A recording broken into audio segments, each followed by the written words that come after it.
अभी कुछ दिन पहले मैंने आपको एक शॉर्ट्स के थ्रू बताया था कि हिस्ट्री में किसी भी एज का नाम हम इस बेसिस पे करते हैं कि उस पर्टिकुलर एज में, उस पर्टिकुलर काल में कौन से मटेरियल का हम इस्तेमाल कर रहे थे। फॉर एग्जाम्पल, अगर हम कॉपर का इस्तेमाल कर रहे थे तो चालकोलिथिक एज, ब्रॉन्ज का इस्तेमाल कर रहे थे तो ब्रॉन्ज एज, आयरन का इस्तेमाल कर रहे थे तो आयरन एज।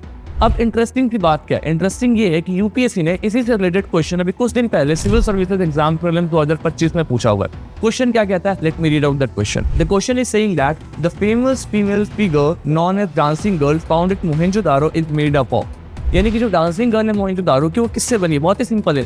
डांसिंग गर्ल किससे बिलोंग करती है? Indus valley civilisation. Indus valley civilisation को कौन सा एज कहते हैं? ब्रॉन्ज एज कहते हैं, क्योंकि इंडस वैली सिविलाइजेशन में पाई गई मेजॉरिटी ऑफ चीजों में ब्रॉन्ज का इस्तेमाल किया गया था। So the correct answer in this question will be option C, that is the bronze.